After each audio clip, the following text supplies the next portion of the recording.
Est-ce que les mobile money et les fintech vont-ils remplacer les banques en Afrique? J'en suis pas sûr, mais une chose est claire, leur place commence à être de plus en plus importante dans l'écosystème financier africain. Aujourd'hui, plus de la moitié des comptes de paiement mobiles se trouvent en Afrique.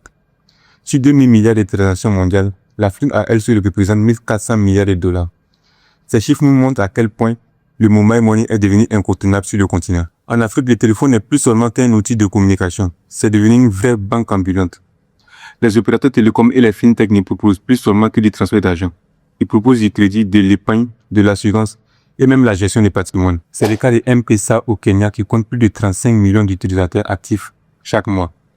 En Afrique de l'Ouest, Wave a lancé Wave Bank en août dernier et attend l'agrément de la BCEAO pour démarrer ses activités bancaires. Orange propose déjà des prêts via Orange Bank avec plus de 640 milliards de francs CFA accordés depuis juillet 2020. Demo propose déjà des solutions d'épargne avec des taux d'épargne un peu plus intéressants que certaines banques. Si les mobile money et les fintech fonctionnent autant en Afrique, ce n'est pas par hasard.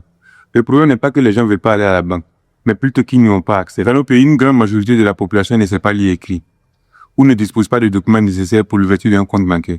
Et même quand c'est le cas, les démarches administratives sont longues et très complexes. Pourtant, les mobile money et les fintech offrent une solution simple et immédiate.